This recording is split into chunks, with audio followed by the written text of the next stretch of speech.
Hey, everybody, welcome back to it. Oh, wait, no, I did the wrong one. Hey, everybody, I'm Nico. And I'm TK. And this is X's for podcast, not X's for show. I'm telling you, we have too many introductions, but never enough introductions for this guy. I am super stoked to be up and out here talking about some books this week.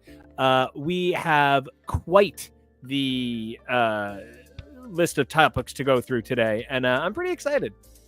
Yeah, I am too. Real talk for anybody who comes to this later, for history's sake, this is the day after the election, and everything is pretty terrible. The world is a cold, dark place, and that's just what we're working with. I tweeted earlier today that, we do the show because this is what we love to do. And quite literally, I would want to do the show today for no other reason than KEVO and NICO are literally my family, and I'm sad. And if I am going to be sad, I would really like to be with people that I like. I mentioned this because, we're not just like, it's business as usual, everything's fine. We're crushed, we're sad, we're scared. But we also like to look for joy and comfort in the world. And for one thing, comics is how I process everything. I view everything through the lens of comics. So even this, I will kind of figure out how to view through the lens of comics. But like I said, I'm sad. And when I'm sad, I want to spend time with my favorite person, my brother, my best friend. And the thing that we do is talk comics. So that's what we're going to do today. It is a sad day. It is a weird day. It's a creepy, very difficult to understand day. And I don't want to not acknowledge that that's the case. And then once I do, I would like to just talk about comics. And please feel free to, find us on socials if we are people that you feel that you would like to reach out to talk about this stuff. But in the meantime, like I said, I'm just going to kind of find a little joy and spend time with people that make me feel good. And that's kind of all we can do right now. I feel very much the same way. I've been doing some version of streaming this program for ever now. I've seen a few presidencies come and go doing this, and I love making this show.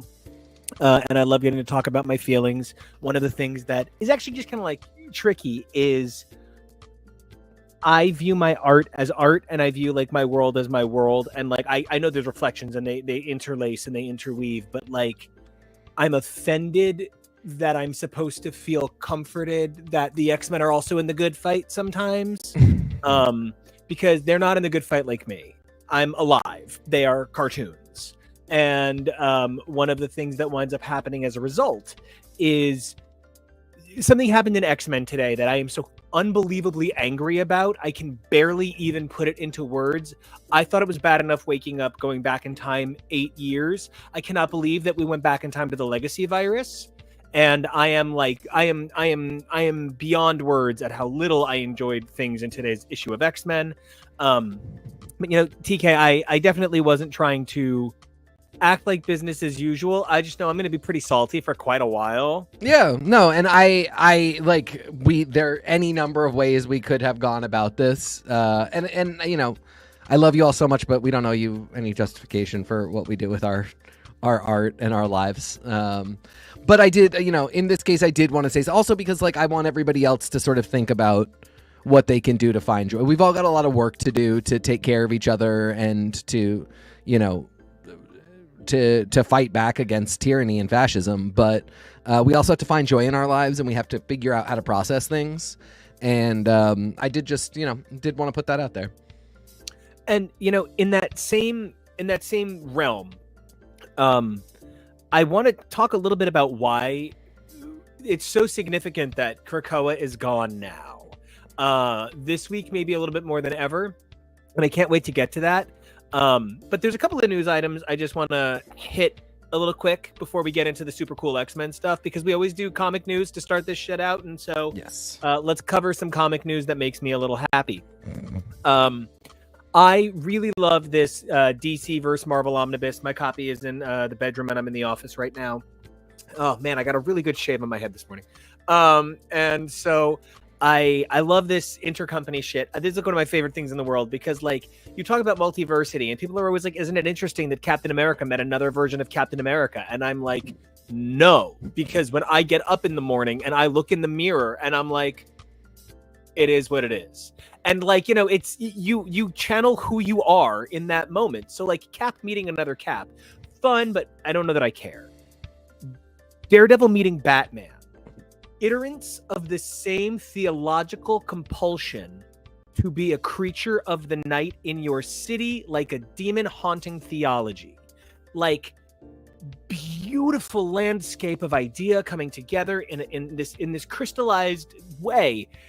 And I can't get that from Batman meeting other Batmen the same way. That's still cool. But so I love these intercompany crossovers. And so DC is so excited about this omnibus that they do an article on DCComics.com and it's on the DC blog. And they want you to check out all of these awesome crossovers. And at the same time, Marvel drops an article that's Tom Brevoort saying, yeah, we're just not interested in doing that anymore. DC does it he literally is like, DC does it all the time and good for them. It works for them. This is like Dr. Heron levels of passive aggressive. He said something in the article that just really, he was like, usually people come to us and like ask us if we want to do stuff.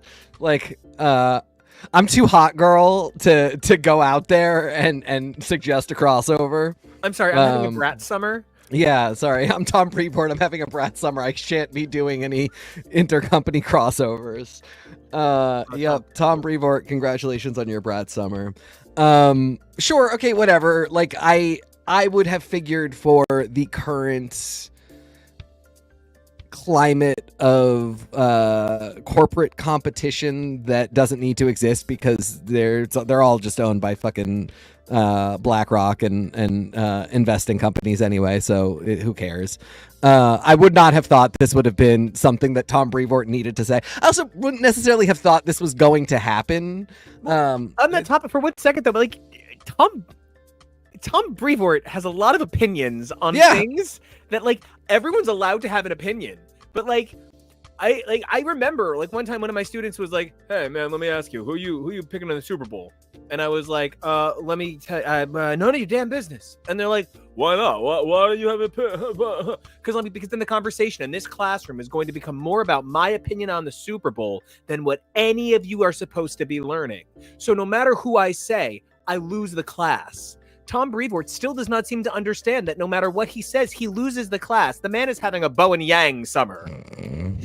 Oh, poor Bowen Yang. And you know that Chapel Roan was in a Gunner Deathridge.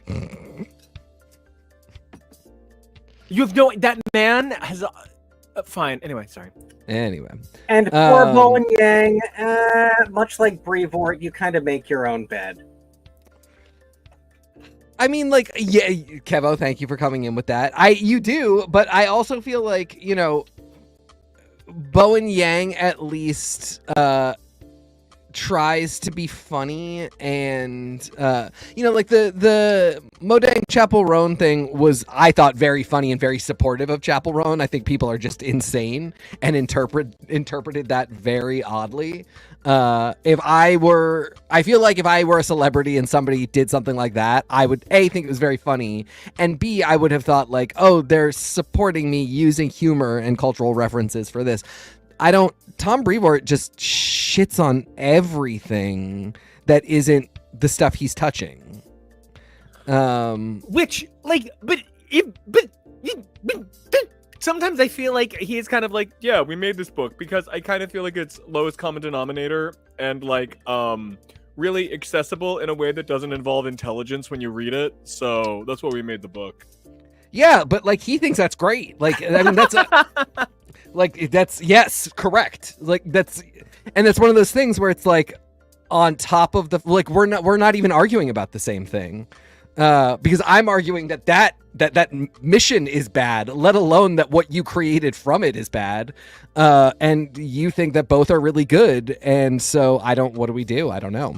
But yeah, just, you know, in a world where this is a person that is such a flagship representative of this company and can't say nice things about a lot of stuff. Like, I get wanting to promote your thing and be hype about that, but constantly doing it at the expense of what came before is really fucking rude. And also, like, it comes off as really ugly and incel-y, and it's just not necessary, because it's so easy to say, like, that was what came before, and since we're not doing Krakoa anymore, I can't really speak to that stuff. Had a great run. We had some great what always surprises me is he never acknowledges that Krakoa had great sales for a lot of stuff, not all of it, but yeah, I mean, yeah, it's because it's your company, so it's so easy to say, like, it was super fun, people were really hyped about it, we made some great books, and we're going to do the same thing again with my era. And instead, constantly he's like, it was bad, that was stupid, I hated how this character was portrayed. Version. This is Tom's version. Yeah, it's always Tom's version, and Tom's version involves no collaboration with other people, apparently. Excluded Jack Antonoff, I wouldn't complain. Oh boy. Bleachers, yeah. I think not. Okay, so we're not doing any more Amalgam. I that's fine, like, that's not surprising to me, but what a great chance to say, I hope one day we can figure that out. Really complicated in this publishing world, because the other thing is, we all know that everything is a slave to the production schedules of the live action and streaming shows that these companies are doing now. The same is true for DC. Well, they're probably not point. So great point. They're probably not crazy interested in this over at DC either. They're clearly more interested than Marvel is, but they're trying to launch an entirely new James Gunn run universe. So I don't imagine this is top priority for them. Both companies, sure, but DC did a little hype thing about the fact that Amalgam happened at all, and it would have been so easy for Tom Brevoort just to say, yeah, what a crazy moment in time, wouldn't it be great if we could get back to that? I probably can't do it because I'm really busy running one of the biggest franchises my company publishes, but I think it's cool. End of story. Sends the message it's not happening, but isn't just rude and dickish like every fucking thing he says. And it's why we are so clearly talking. We're never like, let's get on a microphone and say that man doesn't know how to edit a comic book. We might not like the run, but we're kind of coming on here and being like, yeah, the man knows how to do his job. The thing we think he has not quite done is adapted to social media. Well, and to be fair, I really felt the same way about Jordan White a lot of the time. So, like, and now I'm regretting some of that because I'm actually seeing by comparison how he was doing better. But I still, like, some of my critiques I think are still valid. It's weird that these people are so front-facing. Because you can have about 20 assistant editors, and it would be so easy to hire a young, enthusiastic person. I mean, like, literally, it would be so easy to hire a NICO or a TK to read the books, know what's happening, and be the CJ Craig of the editorial office and just go out there and field this stuff and be able to say exactly what I said, which is just like, what? I'm the Jackal. You are the Jackal. That's what you go with of all the CJ lines. Damn it! No, I just had a really good one last night. She goes, I'm receiving an award for women in communication. And Toby goes, for what? And she looks at him and she goes, I discovered a comet.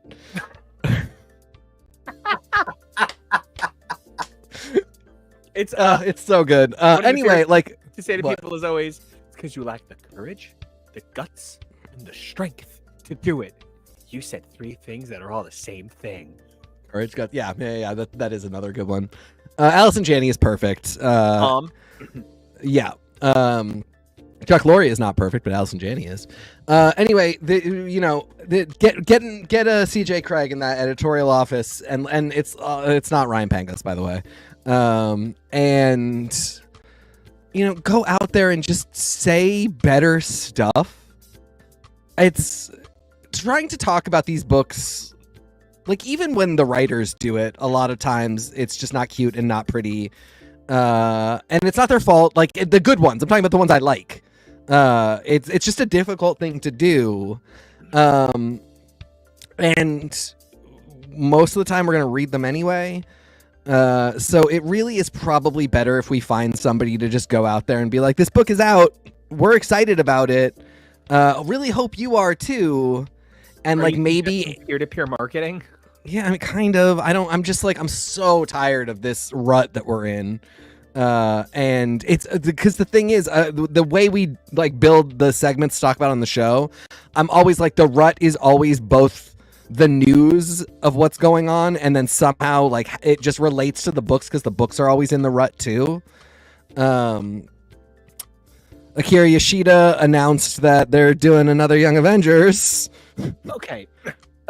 First of all, I really love that you said her legal name. Thank you. You asked to be called that, Akira. I'm happy to do it. All of us can catch a fly in our eye here, sweetheart. So that's a different Akira. Oh no, that's Aeon Flux. I gotta go. So anyway, clearly I am equal part weeb that CB Cebulski is. I did just put colorized Akira in my comics collection, so I did know. You know, I'm excited to read that. Have you ever read it?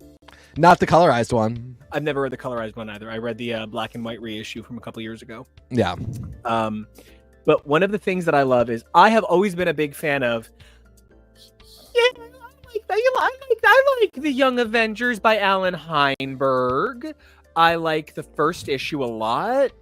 I like the characters a lot. I think Kate Bishop might be the best created character on 10 years on either. Oh, Zorn. But so then, like, close. Kate Bishop is one of my favorite characters, like, of all time.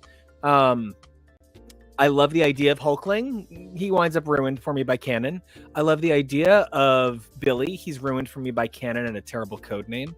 I like Patriot, but they never treat him with respect. So then, instead, a Vertigo writer we can still get behind, Kieran Gillen, comes up with the Young Avengers, but full of dicks. And I mean, everyone's got dicks in them. And Novar, a character that I have long psychologically associated with because for the most part, I live in my own magical merry-go-round, it becomes a main character. Kid Loki. You guys, so you don't know what it was like to know me when Journey into Mystery was coming out. But if you were to know me like a decade ago when Journey into Mystery was coming out, my life began and ended with Jim. Journey into Mystery with Kid Loki was like literally, I mean, it was my favorite thing in the world. Like, people identified me by how much I loved Kid Loki. And great character. One of the best of all time for me, really. And really such a perfect character in Young Avengers by Kieran Gillen because he wasn't a starter character. And Loki is such a starter character for the Avengers. It would have, to me, come off inauthentic to have him have been there from the get-go. But the idea that totally separately we were getting this version of Loki, and then it made sense for him as a teen to interact with the other. Something about it just really organically worked. And the fact that, like, there isn't a Kid Thor. Like, Asgardian is the original name that Wiccan has because he just is vaguely dressing like an Asgardian. He has no connection to Asgard whatsoever. Asgardian, we all laughed about that. But there is no Asgardian in the mix. And that's actually kind of great because, again, this doesn't become a one-to-one, there's an Avenger for every Young Avenger, and there's an Avengers villain for every Avenger. There's a Young Avengers villain for every Avengers villain. Well, so are you aware why he's Asgardian in the early issues? Yeah, because they were going to do something different with him. Yeah, originally the pitch was Thor, and it was post Ragnarok, and everybody coming back. Everybody had been reborn as teenagers, and they each had things that made them them. And Asgardian was going to be Thor because he had a staff that would become the hammer. Yeah, and it was created by a gentleman who currently his career is Dead Boy, and detectives are looking for it. But he ultimately did not do that run at Marvel at the time, would ultimately go on to do a forgettable Eternals run that would set up the grand scheme of things for Kieran Gillen's Eternals many years later. Right. Though I believe the Knopf brothers did a really cool iteration in between. And so it's really interesting the ways that remnants survive so long into this world. Huh, never knew. I always did wish they had done a little more spectacle with Ragnarok and restarting the Norse universe, or the Norse cosmology, but whatever. So yeah, Akira Yoshida announced at Osaka Comic-Con. Could not be more ironic that Marvel in 2025 will be doing a new Young Avengers. Of course, this is exactly the time we basically have the cast for Young Avengers, the show, movie, I don't know what we're doing. And it's time to start building out some recognizability. A lot of these characters have been foundering in the comics. It's so weird that Hulkling is ostensibly the most powerful monarch in the galaxy. It's probably a toss-up between him and Lilandra, or Zandra, I guess, at this point. And we don't ever see them except in Marvel Voices Pride issues and like unlimited romance comics. So it'll be good to get them back. Kate's in a lot of stuff. Kate suffers from like the opposite of Elektra problem, where they try and get her in a lot of stuff because she's one of the only cool girls that like people manage to ever get right. But in doing that, they spend a lot of time not getting her right, and just giving her to people that kind of don't get it and putting her in books where she doesn't shine. Who knows what's happening with Cassie and Patriot? But yeah, this is a book that's happening, and they're saying that it's going to be some combination of the two. No, it won't.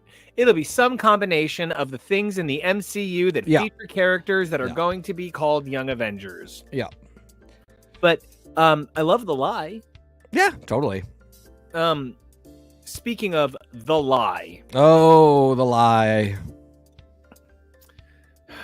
I was told that From the Ashes was gonna be good. The X-Men being reborn. You know, I'm going to say something kind of daring. I thought the worst art on any title I read this week was from a DC book. Batgirl had the worst art I read this week for the writing. It was still beautiful art, but it was not for that book. The artist would have drawn a beautiful Batgirl book for a different script, and the writer could have written a different script for that art, but that was not my moment. Yeah. I see that. I don't know enough about who writes for DC, for Cassandra Cain, and who draws such that I can say that that's true. But I did.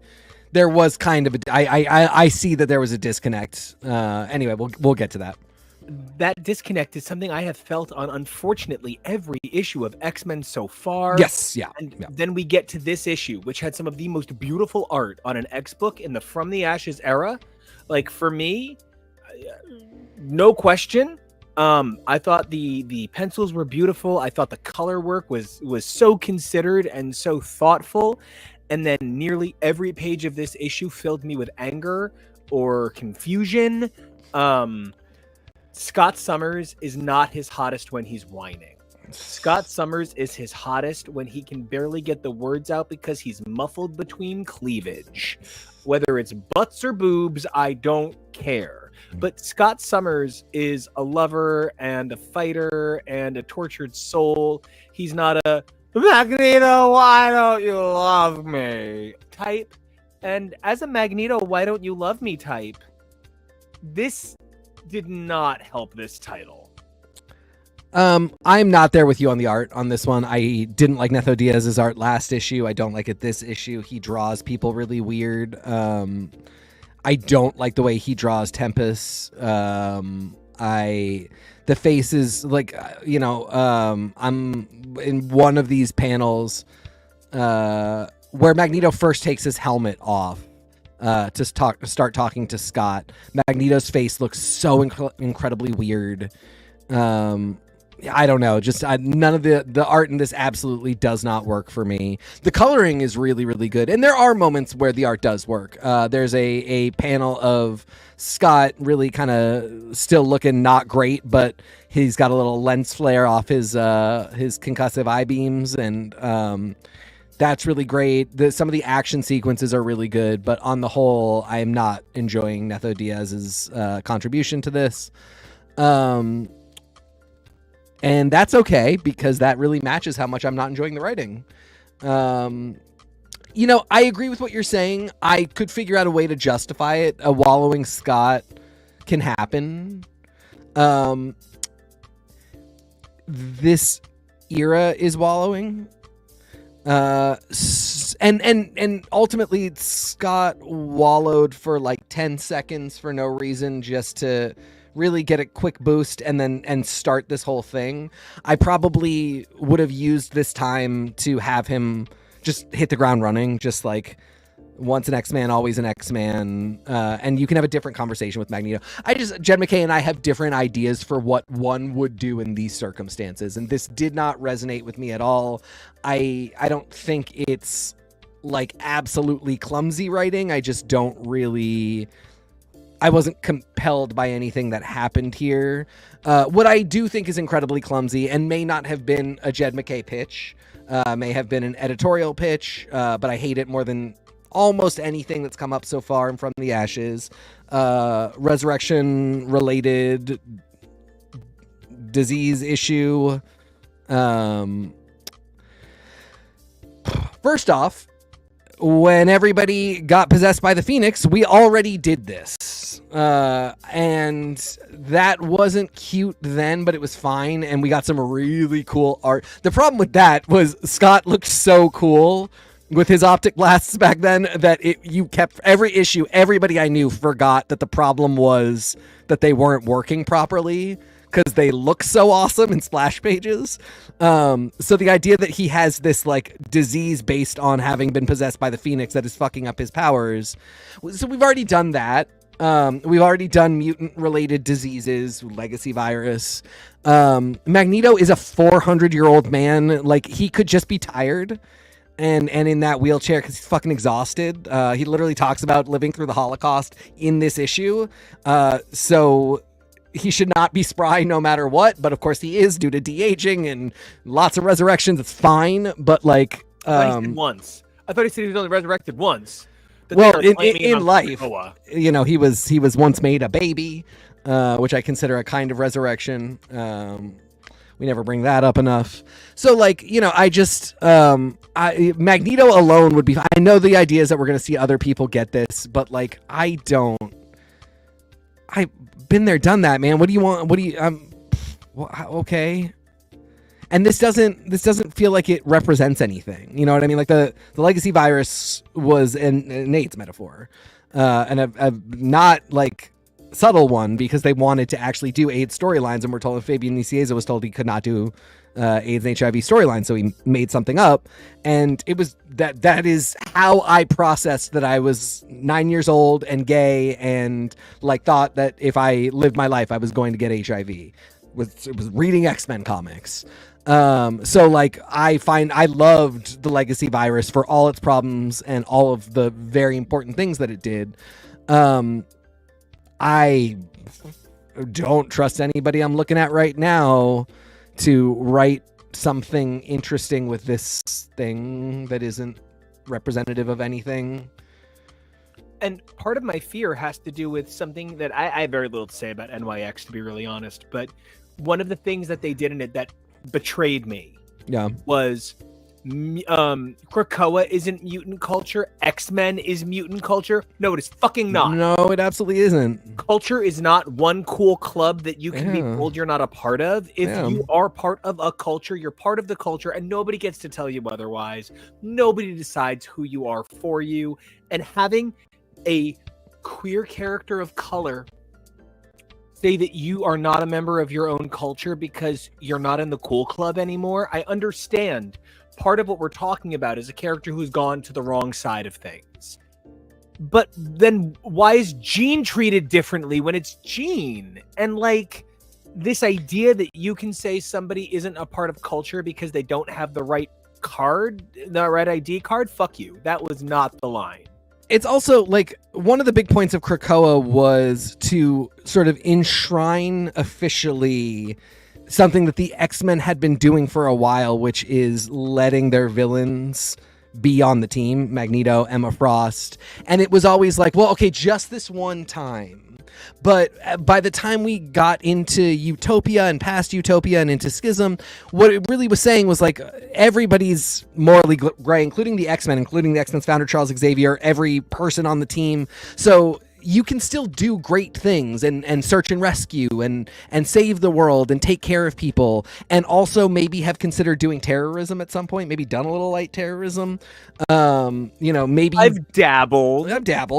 Maybe you did the terrorism because you thought you were saving people. Like the whole point was the X-Men existed in the gray area because they had to. And Krakoa was a point of saying everybody's in now. Selene, Emplate, Apocalypse, all of these people, probably there's more going on. Then it turned out there always was. Apocalypse, was trying to save us all the whole time. Terribly, absolutely, but a lot of that is because bad people were writing him too. And so if you can reflect on it from the lens of like, maybe it wasn't all so cut and dried, there's more to do there. Selene, terrible person, but can she figure out how? It's because she has no other choice, that she will die, and she is an animal, so she's trying to figure out how to live. Same thing with Emplate. Can we figure out how to make these people useful? Yeah, we're on an island that does the same thing that they do, so we've got to figure this out. Magneto bitch slap Fabian Cortez so he could get him on sword. Like there's just so much stuff happening with all of these villains, because ultimately they are all people, some of whom, your Joanna Cargills, were doing terrorism for good reasons. They were not villains like, I just want to do bad shit, I just want to rule the world, I just want money. There were no Willa Fords in this team. Even, Mystique and Destiny, who are hardcore terrorists, there's always terrorism. There's always more going on. And so the whole point was saying our culture is understanding that we are all trying to do our best and trying to figure it out. That's not an X-Men thing. They had to stop being X-Men to do that. They had to become Krakoan to do that. The X-Men were often at their worst in this era because they were controlled by the shadow government that constantly made bad decisions. Beast was running X-Force like Henry Kissinger. Like there's just so many bad things associated with the X-Men in Krakoa, because the whole point was the citizens were doing a lot of that great stuff by like figuring out how to trauma bond with Amal Farouk. The idea now that like, oh, it's the X-Men that were the good thing. No, it's literally the exact opposite of this. Mutant culture is what Krakoa told us is, it's creating culture with your fellow minority people. The people that understand your experience are going to look out for it with you. The X-Men are a paramilitary squad that has done a lot of great stuff, but fucks up constantly, like all superhero teams do. And it's in that same vein that's like part of where, we're using this term, the X-Men, the X-Men, the X-Men, the X-Men. And when I look at the title X-Men, It is filled predominantly with people who are 20, 30, 40, 50 years into canon. Mm-hmm. Although I am at this point now convinced that this beast is the other beast wearing this beast's skin. I would prefer that, honestly. Yeah, it's too hard to accept 70s beast is just here. It's weird. But Ms. Marvel, your X-Men credentials are limited. And so for all of this to be like about her, when, Ms. Marvel didn't join the X-Men till the moment Krakoa ended. This moment that was supposed to be like 3 months before everything imploded. I don't get why Hellion would give it all at all. Yeah. Shit. No, she should be in Exceptional X-Men. My pitch is she should have been with Emma the whole time.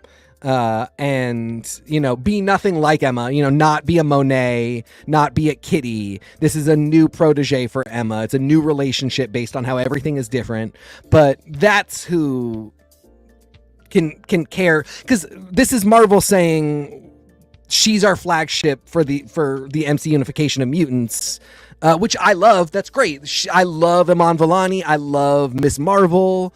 Miss Marvel was originally a mutant. Or Marvel Girl was originally a mutant. Sorry, but like we've had that name associated with X-Men. So Ms. Marvel, while absolutely a fictional character, is in many ways representative of New Jersey native and Marvel editor Sana Amanat. Yeah, who is a brilliant young Muslim woman. Yeah, who has been editing comics forever. And when she pitched the character, she was a mutant. Was going to be a mutant. Yeah, but it was the era of Inhumanity, and they were told she has to be an Inhuman. Yeah, because they didn't have the rights.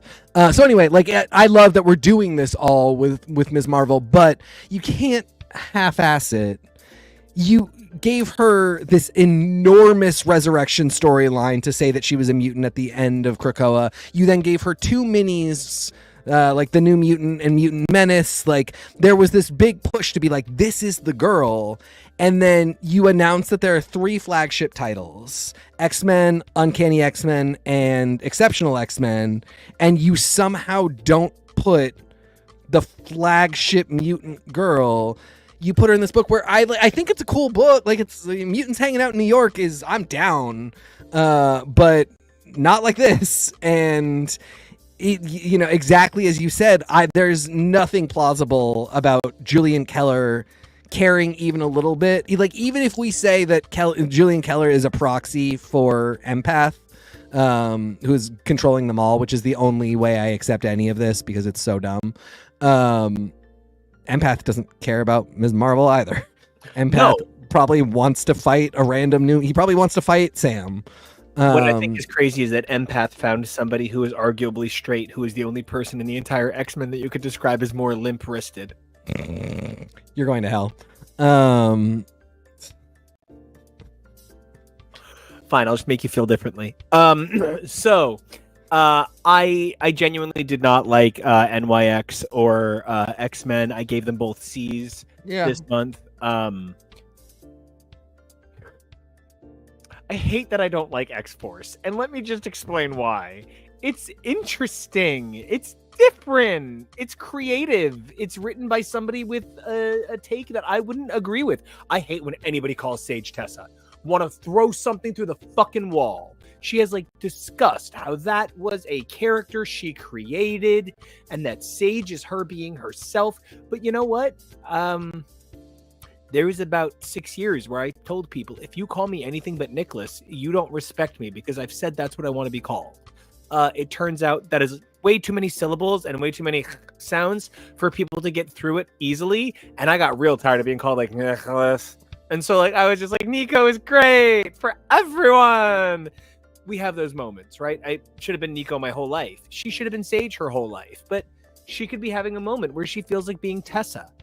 I completely love the decisions this book makes that I don't agree with, but what I feel is happening is Marvel has cuckolded this book to the idea of a bigger, stronger book is better.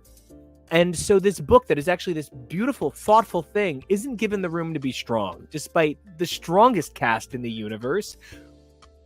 I don't know. I am frustrated by how much I want to love this book, but Marvel does not seem to want me to.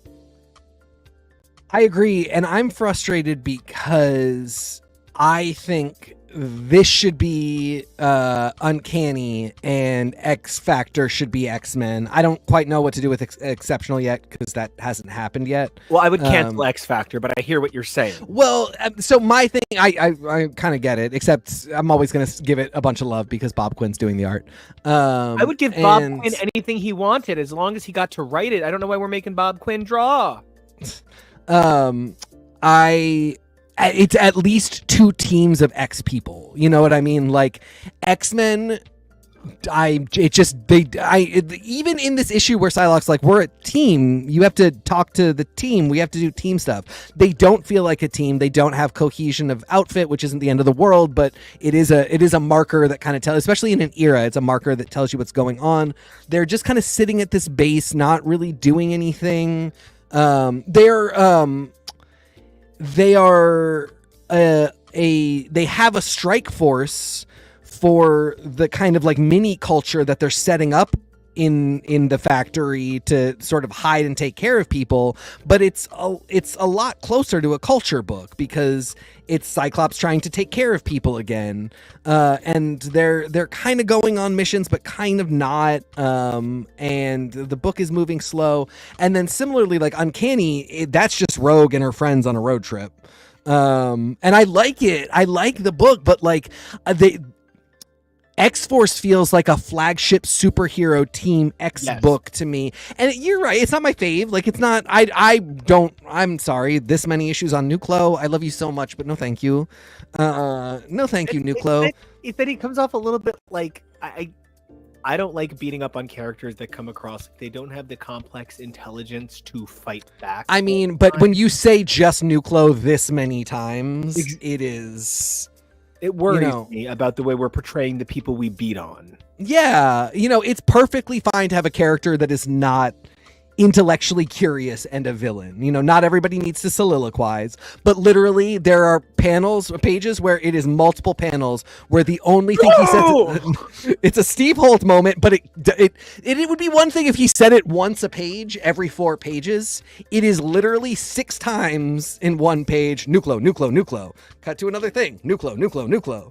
It's not, and then we just beat the shit out of him. Okay, like, and he's generically a round gold man who is large. Like, I don't really know what to do with this, and it's so many issues were spent on it. But fine, whatever. At least it's a superhero team in coordinated outfits doing a thing, which is, I think part of what would make this feel like a rebooted era. The fact that the 3 flagship titles are really nebulous and aimless is just not my fave. And so X Factor also, not what I would write. X Factor is unfortunate because I really wish it were Ecstatics, and then I wish it were better. If you literally called it Ecstatics and no, I have a couple of specific gripes with the writing. I'd rather let you go first. I have specific gripes. Yeah, no. Like I said, I also wish it were better. But this team is ecstatic. Like, this is reality TV show X-Men is Ecstatics. There's an old immortal woman. This is Ecstatics. Yeah, who hilariously does like pratfalls. Like, this is literally Ecstatics. Like, and so it's a bummer because they are again one of very few teams that is in coordinated outfits doing missions. Which I do, as I said just now, feel is an important thing to show when you reboot. But I might have done a funny switcheroo when I was building this out, and I would have made some of the real team books the flagship books. I would have announced them like, look at our X-Men. It's Havoc the total fuck up. It's Forge with long hair. And everybody would have been like, these are the X-Men. But then you find out that Cyclops also gets a book and Rogue also gets a book. And of course, Gail Simone is writing that. It's a huge book. But what we're saying is the X-Men that you always recognize are still here. We still have a team. It's Forge and Betsy and Rachel, and that's a great X-Men team. But things are different now. For whatever reason, things are different. But here you have the X on the belt, and they're going out there. And that red jacket. There is something so paramilitary X-Men about those red jackets. Yep. So it's all playing out wrong. Yes. Which is a bummer because it's not all bad. And Storm and that Avengers team were so cool. Were very cool. Have we seen them before? Was that? I don't recognize them. I didn't think so either. 11-point star on that Captain America chest. Because he was Assyrian. Because it was Captain Assyria. Everything that was happening was so exciting. I just wish it felt like it was given the room to be that exciting. Yeah, because it feels like a big book, and I love it, but Uncanny does. I don't love it, but Uncanny is beautiful, and Gail Simone clearly gets Rogue and Rogue's relationships and friendships. Even when I don't always love the other person, like I don't love her Wolverine, but she gets Rogue's relationship to Wolverine, and that's enough for me. And them being out on a road trip trying to do some good, that's enough for me. But it's not Uncanny X-Men in a time when we sort of need Uncanny X-Men to be something. Well, and I want to ask you a question about that. And this is it's a little bit off topic, but it actually does relate right back to what we're talking about. Something that I've really noticed is, as I'm complaining that books feel a little bit more like they did maybe in the 90s and the early aughts, one of the other things that is painfully obvious to me is the number of variant covers and secondary and third printings have increased exponentially, as have facsimile editions. It feels to me like the idea that the comic book is 1 month no longer exists for top tier titles, which will publish the same book 4 months in a row. Like, for those of you who don't know, the Real Housewives of Everything is actually a response to Desperate Housewives, the TV show. And Desperate Housewives was a critical moment in its first few years because it was doing things that TV just hadn't done in a really long time. It's one of my favorite satires of all time. I'm like up there with Candide. There was an episode that was so significant when it aired, ABC canceled other programming to rerun the episode 3 times in 1 week because no one could stop talking about Joe Keenan's bang.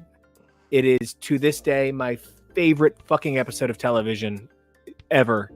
And it was so incredible that I remember my family watched this. I love Desperate Housewives so much. My family literally would all come around the TV and watch it with me every week just to watch me react. How happy the show made me was really an emotional thing.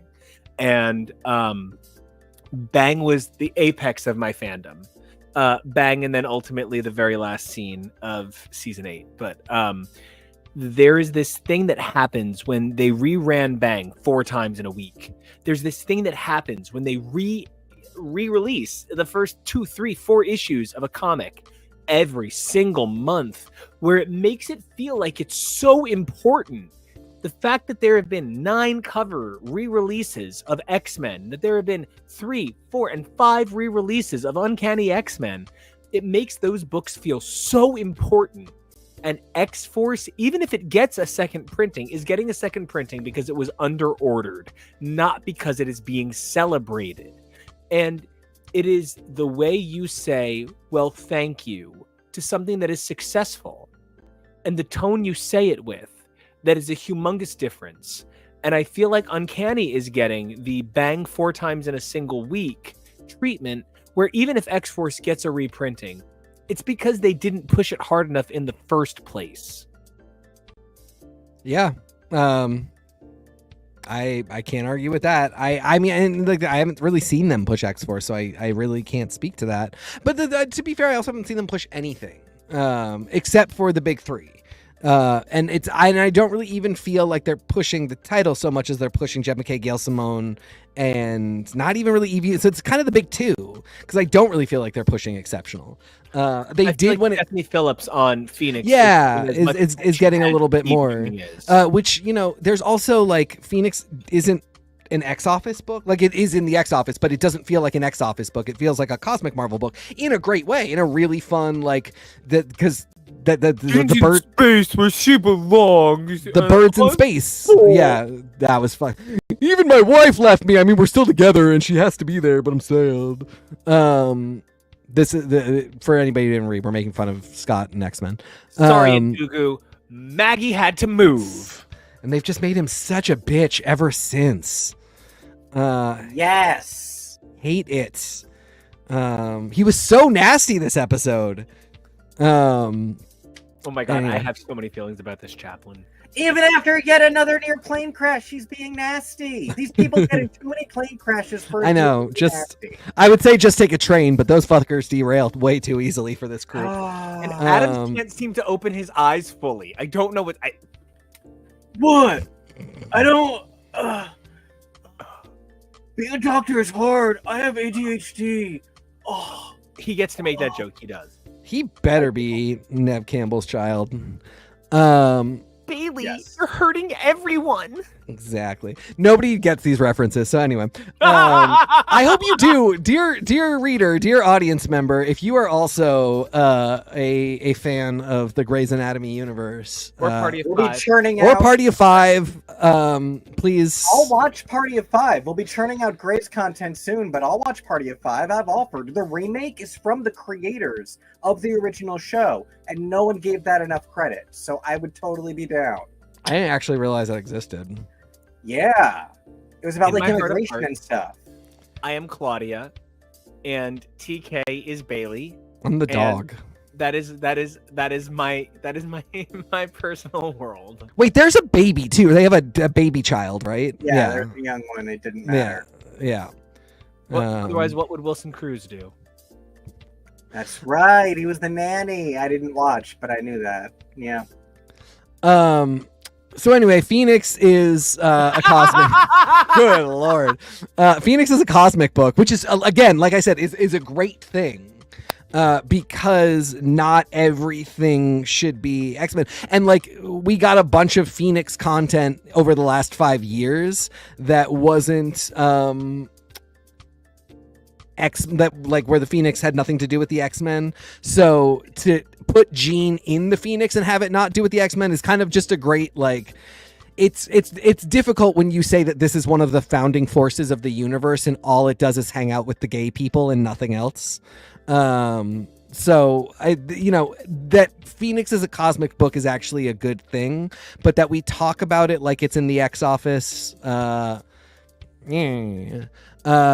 got, a Dazzler book, Mystique, Sentinel. Okay, hold on. I did some math. Yeah. Okay, Yeah. how many female solo books are there in the X office right now? Mystique, Dazzler, Jean Grey. Correct? And Conan. Next week we get Psylocke. Yeah. 4. 4. Wolverine, Logs. Wolverine Revenge, Wolverine Deep Cut. Wolverine Deep Cut, Yeah.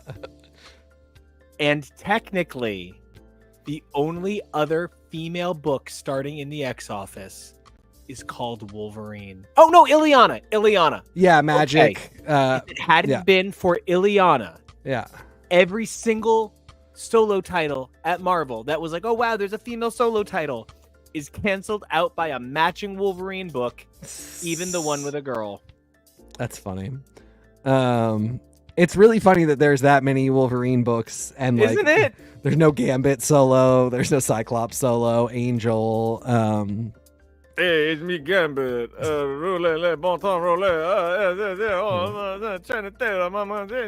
Rest in peace, Chi-Chi DeVane. You would have written a fantastic Gambit book. We're laughing with love, Chi-Chi. Yeah. But can I tell you that I think the absolute thing that I would love the most is Gambit's Ratatouille fanfic? Yes. Would be unreal. Yeah. I'm Could not serious agree about more. this. It's a bartender at like a New Orleans, like a greasy New Orleans dive bar.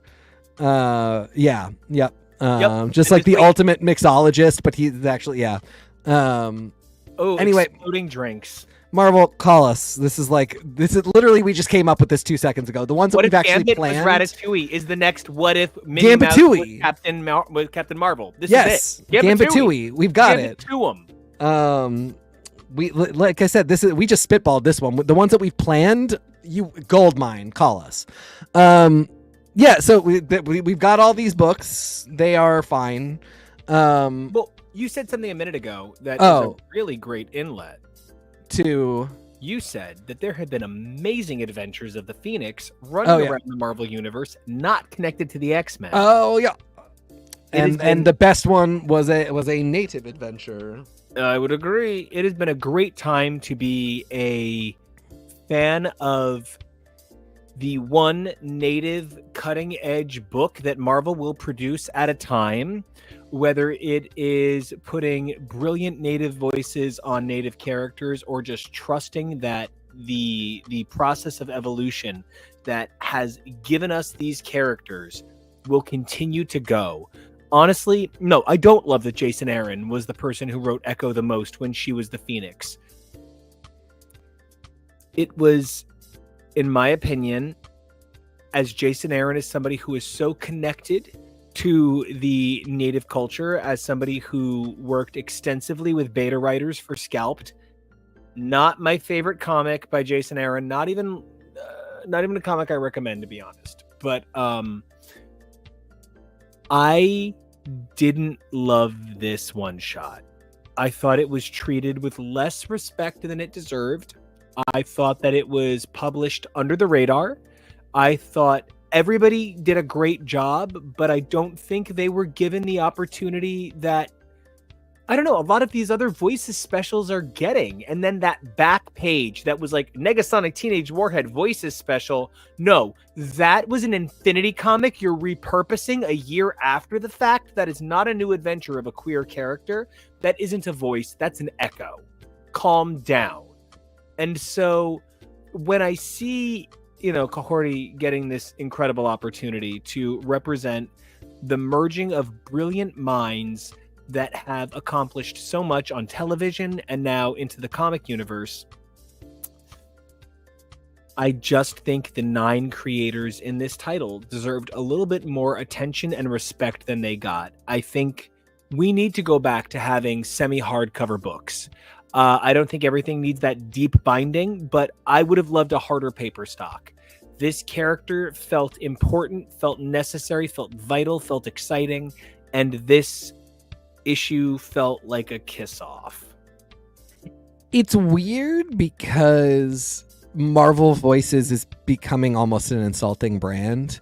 Yes, it is becoming like a wink that I don't want. Yeah, like I doing the once a year Marvel Voices, like Name Your Minority, is its own problem.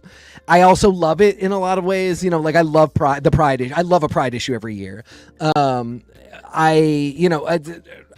That's a longer conversation, but it's weird. It's not necessarily bad, but not just a slam dunk perfect way to do things when it comes to minority content. It's weird, but okay, whatever. When you have something like this, that you're essentially saying this falls in the Voices line because it is about because it's about a minority, because it's a minority character, and because minorities have to write it or will get in trouble, that feels weird. Especially the what if wasn't like Marvel Voices what if Kahhori. Like the what if was like, what if we made a really cool fucking character and did the entire thing in her language, and the MCU nailed it. Like what if we apologized really loudly? What if we fucking knocked it out of the park? What if we gave a native character the kind of the airtime that everybody else is getting? Is it affirmative action-y? Yeah, in the best possible way, because we don't get any native stories. We don't get native heroes. So yeah, to give her one full episode to herself, that is the right way to do it. And again, it wasn't called a very special what if or anything weird like that. It was just the 7th episode or whatever. Do you remember the time that Blossom got slapped on her date in that car and Nick was like, I'm gonna kill him? And like, when I think of a very special Blossom, that's always where I go. And yeah, I was kind of like, is Kahhori going to get hit in the car? Like, that is where I went. And so I'm stoked because two native writers, Blossom, because we talked about Blossom, because 2 native writers who are, it's also not just a credit thing. These are 2 people whose tribes are adjacent to and in the general area of the tribe that Kahhori is a part of. And so, as much as I love Rebecca Roanhorse, she is a name that Marvel uses a lot, where it might not have made the most sense to use her here, because this is not a character that, America's a giant place even when inhabited by natives. It's not, people's experiences are not all the same. As right now, idiots and idiots, lots of those. So we don't expect a random person in Montana to be able to write authentic Jersey culture, and we let them all the time because it's not a big fucking deal because we're all represented perfectly fine and we're not starving for representation. But for Marvel to get that part right, that made me happy. Like I said, 2 writers that have the experience to write this story. That was really great. Inviting Kahhori's strong power into like making it work with the cosmology of the comics. Really cool to me. Establishing how she could be in 616 and come back to 616, all super duper cool stuff. Like it did everything I needed it to do if I actually believed that Marvel was going to treat this woman like Elektra, like Illyana, like Laura Kinney, all characters that still are not getting enough screen time. So like it's not even but the Marvel Voices tells me that she's not even getting that. She's not getting Kahhori, Shaper of Worlds mini written by Erica Schultz. Wouldn't be written by Erica Schultz, but you get what I'm saying. She's not joining the Avengers. And the bigger thing is Erica Rowan Schultz. Thank you. Yes. The big thing is the Avengers aren't getting a native writer who includes Kahhori because they're a native person and they want to see native characters on the Avengers. If she's ever on the team, it's written by Jed McKay. And if we're lucky, Marvel tells us they had a sensitivity writer and names them, and we can look them up and confirm that they knew something about her native culture. It was Echo, for all that it was not the best thing ever, sort of worked because while Jason Aaron established the story, made it canon that she was the Phoenix, and then had her in a bunch of his Avengers run, the really big story for Echo in that is Phoenix Song Echo is written by a native person. And like, that was why I made the Rebecca Rowan horse joke. Yeah. Which, no joke. That woman is so talented. She's fantastic. But also at the time, like, I want to be very clear. I distinctly remember, and I mentioned this actually a couple weeks ago, we did not love the book. And we said specifically, like, native writers don't get enough chances. So the problem is if they write something that's not great, we don't get to, how many things did Chris Claremont write that weren't great? But one great song by Troye Sivan. I'll wait. But we laud him because he's comic royalty because he got 1,000 chances to do it, and some of them were hits, sure. But if you only get 4 issues, and they're just not the best, it's not terrible, it wasn't unreadable, it was cool, but it just wasn't the best. And native people should get to make mistakes and then continue to write hundreds and hundreds of comics as well. That should not be a privilege left to just white men. And again, this is another thing where it's like white women don't even get to do that. So it's kind of frustrating. But I'm bummed. Like the Voices slap on there really says to me, give us credit. We will see you in another year or when somebody yells at us for something. Aren't you welcome? I did a good thing. Yeah. And part of where please. Part of where I'm a little frustrated by that is I loved the idea behind this issue. I loved the spirit behind this issue. And more than anything, the thing that made this issue stand out was the honesty. They did not fill this book with characters that I would not have wanted to see here. I didn't want Captain America to show up and be like, Kahhori, you are amazing, and the real Captain of America. I was going to say, the true spirit of America is, yeah. No, instead we get her being like, you don't get the fucking moon, which is the best thing in the world. To say to Moon Knight of all people, like, you don't know shit about the moon. It's the funniest thing that is why I love this issue. Like, yelling at Moon Knight about the moon is the funniest fucking thing I've ever heard in my life. Also that they nailed it anyway. Like, so good. And I'm like, I like this character. I'm down, man. I just like I said, the Marvel Voices says to me entirely, like, okay, we did our community service for the year. We'll see you later. It does not say to me, get excited for the new era of seeing minority characters written by minority creators integrated into the Marvel universe in a way that, like, give me, this issue should have been at Timeless. You know what I mean? This should have been like, and Kahhori can shape the entire Marvel multiverse. And like, you just never know where she's going to pop up. She could kick the shit out of Kang. So you could have used her as rarely as you use Molecule Man, as you use anybody that powerful. Yeah. And it, you know, it's funny because I think about like they kept teasing us that Miracle Man was going to show. I really thought we were doomsday clocking Miracle Man 2 years ago, I guess. I was really thinking it.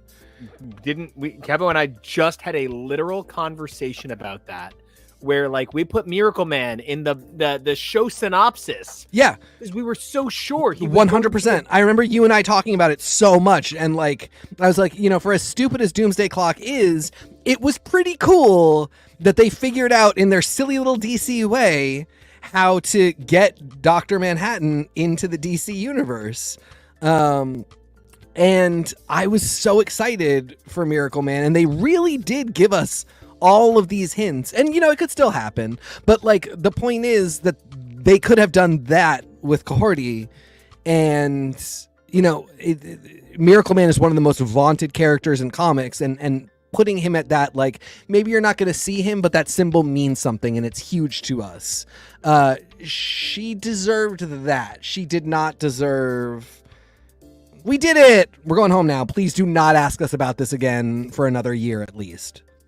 You know, and I just want to say, super cool fan, Andrew. Hey, Andrew. Yeah, Andrew. Marvel definitely needs more minority 100%. creators.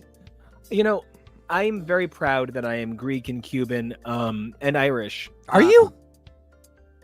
Oh, yeah. I had no idea. Do you not know that I'm Irish? I am very proud that I'm those things. But, you know, I'll be honest. I don't think I should be allowed to write a Latino experience of a person with dark skin. That would just be, you know, I think about the mistakes I made as a kid and places where I said some things that I don't know. I would say them differently now. And I certainly made a lot of comments early on about, as a Latino man, I would be proud to write Beto. Maybe not me. Maybe I could write Beto O'Rourke. But like, I think that perhaps writing the experience of a dark-skinned Latin man belongs more appropriately for a solo title to a dark-skinned Latin man. And I think an important distinction as well is it's not even that you shouldn't be allowed entirely, so much as maybe you're not the first choice. Maybe too many people are being picked as first choice to tell stories that are not necessarily theirs before the people whose story they are being allowed to tell it more significantly. And that's a huge part of the problem, because a lot of people push back when they're told you're not allowed. Well, it's not even necessarily like it's the straight people playing gay. No one's trying to take anything from you, but perhaps the people whose experience it is really deserve more room to be able to tell their own authentic stories. It's like we were talking about in the Agatha finale coverage from last night. Check that on our YouTube channel. But as I was saying, I'm really so glad with Joe Locke's performance because of how clearly enthused he is as a young gay man himself, and it does make a difference. I like to think of myself as a person who feels very connected to Jewish culture. I like to think of myself as somebody who loves Jewish culture in all of the ways that it exists in my culture. But you know what? I was not raised Jewish. Do you know what I've never done? I've never gone to temple as an act of faith. Do you know what I didn't do? I did not make my bar mitzvah despite how many bar and bat mitzvahs I attended. And no amount of loving a culture will ever give me the firsthand experience of what it means to be called a slur of that culture. And that is maybe where I resented my favorite book of the week a little bit. Batgirl. I wish Tate Bromble had a female co-writer, because there were only 2 named characters in the whole book. I love when a book can pass the Bechdel test. I hate when a book can pass the Bechdel test, but the creative team cannot. Yeah. And Am I correct that Tate Bromble is queer? I hope he is, because I called him very hot on Twitter. I did notice that. I think he's so fucking cute. So I he's super very hope cute. he is. He did seem to appreciate that. So yeah, it does look that way. And by the way, writer of our at least pick of the week or semi pick of the week, my pick of the month actually, Justice League Dark number. No, I'm so sorry. Oh my gosh, Green Lantern Dark #1. It's so natural to say Justice League Dark that remembering to call it Green Lantern Dark is so weird. But also wrote that incredible piece. Comics is this really weird one of the big things to take it all the way back to the beginning. One of the big things I'm thinking a lot about after this election is this country's disdain for women.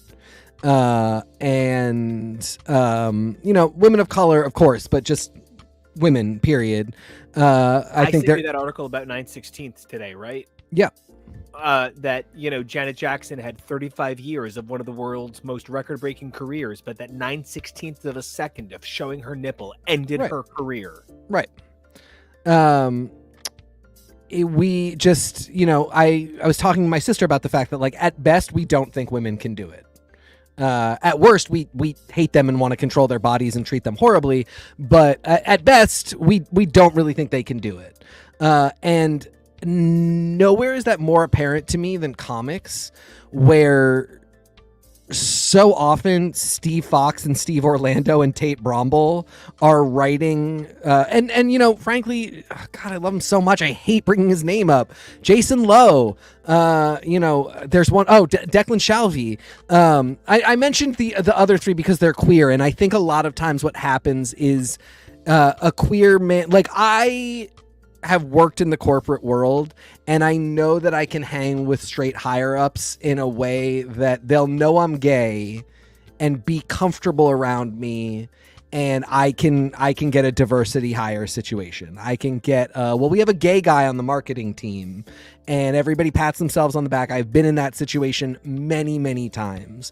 And what's wild to me is I used to really be of the mind that no matter what, people liked our nation liked heterosexual people more. A heterosexual woman would have it better than a gay man. I don't actually really think that's the case at all. I mean, I think it's not. It's comparing things in a way that you can't really do. But looking at comics, it often seems to me that the people that are making the decisions would prefer a queer cis man that can hang with the other boys to having a woman. And it ends up that, I think he writes a lot of great stuff, but the person I saw this happen with the most is Steve Orlando. I just think Steve Orlando seems to have really made himself comfortable with Marvel higher-ups that dole out books, and good for him. Get your bag. We've all got to make money somehow. But the idea that he's written 3 Scarlet Witch books, that Steve Orlando has written 3 Scarlet Witch books in the last few years. I ask you to find 3 women who have gotten to write ongoing Scarlet Witch books. Scarlet Witch! It's rude! And so, yeah, I mean, Tate Bromble, and by the way, Steve Orlando's Scarlet Witch books are fantastic. He's a great writer. He gets her. He loves her. It's probably his best work at Marvel ever.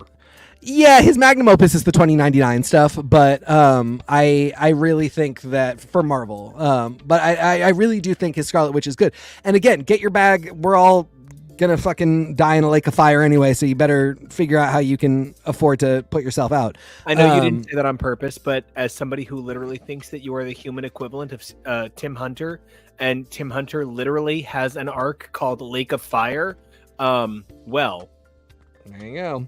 And Tate Bromble, I know who Cassandra Cain is because of Birds of Prey the movie and wondering how everybody got there. So now I've looked her up. I'm saying I didn't read much Batman before that, so I didn't know who she was. I knew there were other. I'm not sad that you didn't. I'm sad that she's not more famous. Well, I mean, I knew Barbara Gordon, and I knew the other redheaded one that J.H. Williams has done iconic art for. Kane. That's Cassandra Cain? Oh no! Oh my god! No! My god! Oh my! They have horribly similar names. Okay. And this is one of those things that when a book has been around for 1 trillion years, you wind up with so many people who have the exact same name. Batwoman that you're thinking of is Kate Cain. Kate Cain. K-A-N-E. Yeah. Whereas this is Cassandra. Cassandra Cain. Yeah. Who is the daughter of Lady Shiva. Yes. Not the same Assassin's Guild Yes. as Ra's al Ghul. Yeah. So then the wild thing was we got to a certain point in this book and I was like, is this Elektra in the hand? Okay, sorry. What's happening here? I had a very similar reaction at the time. And in a way that's fine and cute and fun. And also like this character, it's obviously not. This character clearly has, a long history that is very different, and her role as a member of the Bat family is very different than Elektra's. She's not Elektra, she's Echo. Yeah, maybe a little, yeah. But yeah, we got to a point where I'm like, okay, the hand is after them. She's like, I can resurrect you. The mom's like, I can resurrect you anytime I want. And she's like, I have been trained to do nothing but kill.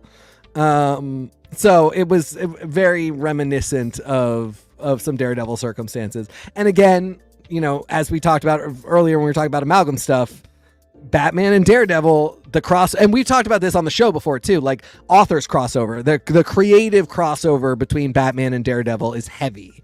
So it's not a bad thing. It's that great creative minds have seen similarities in how these two men operate, and so have made their worlds similar in convergent evolution ways.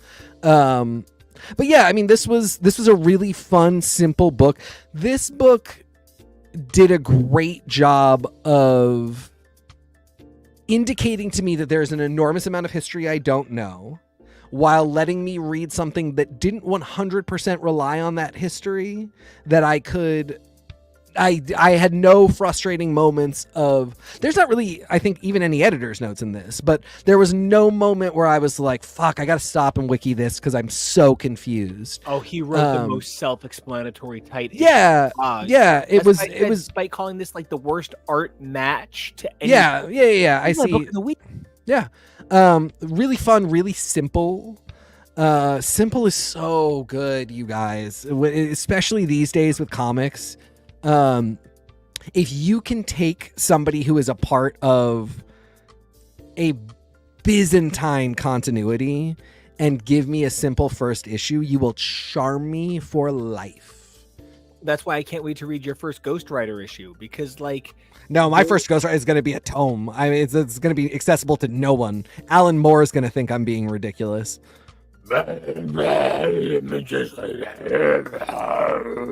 Which, by the way, if you say that 3 times into a mirror, he appears. And he wonders why you're bothering him. I always think that if Alan Moore were cast as anybody, he would be cast as Old Man Aquaman, just sitting on his throne, grumbling under the ocean. But let me ask you an interesting question. How did you feel about this question of duality? When I read this, I'm a huge Cassandra fan. I was thrilled. This is like, I tweeted 2 months ago when they announced that this is the Batgirl I've been waiting for. I love Barbara, but to me, Barbara is specifically Oracle. I'm not looking to cause any problems here. She is an incredible Batgirl, but girl in her name is diminutive, and that is not Barbara to me. Barbara, and she should evolve. Yes, exactly. I loved that I read what felt like Wolverine pulling Kitty Pryde into an Ogun mission, but this was so disarming. I thought the writing on this was really, really excellent, and I would love to know how you felt about reading this narrative between two women in this very... I have to assume you've seen some version of Frost Nixon, but in this very Frost Nixon way, having seen Frost Nixon, one of my favorites, I am not summoning that lightly. So one of my big questions is, do they have a lot of appearances together, or is this just something that we know about their life, but we don't see them a lot?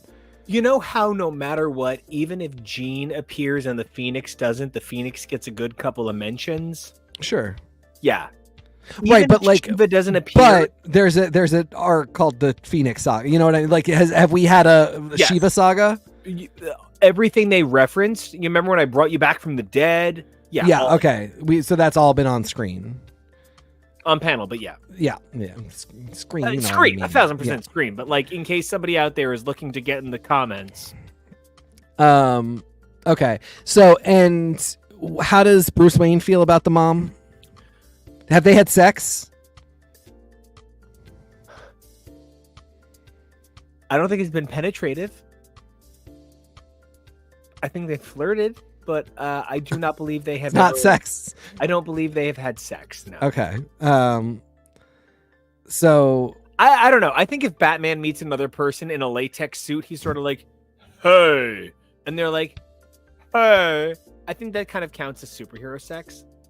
So how does he feel about the mom in general? Like, she's obviously a villain. Doesn't like the mom. It's like Talia, Shiva. Who's worse? Talia. Hi. Okay. Oh no! On Batman's list, it's only how bad are you. There's no I like you. Okay. All right. I don't know. I feel like he kind of likes Talia. From what I have read, he seems to have a. I bet Chappell Roan likes Bowen Yang too. Many of us. No, like stop it! She loves Bowen Yang. Okay, so yeah.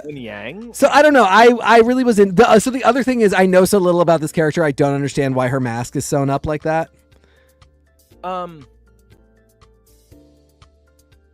There are story reasons, but if you're asking me critically, she was created at an edgy time.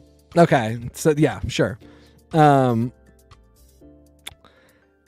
when did Batman adopt her? So it's actually a little bit more complicated than that for Cassandra, because one of the things that has always been a huge problem when discussing the Bat and Robin characters is that in Batman, women are given a much less respectful position. Yeah. She was first introduced as an assassin in 99 ish, 2000-ish. She became a Batgirl in 2000. I might be a little bit off about that. It might have just run into it might be a little bit but off. Like right around there, it's been close to 25 years, if not 25 years. Yeah. She then very quickly stopped being Batgirl immediately. Katsumi, and then she quickly became Black Bat, and then there's a code name I can't remember that I didn't like, that was awful, and I can't remember what it was. And this is her first time being Batgirl in a book, in a Orphan. The code name I did not like was Orphan. No, I mean, Cassandra has had a complicated history for 25 years. So how early on there does Bruce Wayne start to be a positive figure in her life and not an adversarial one?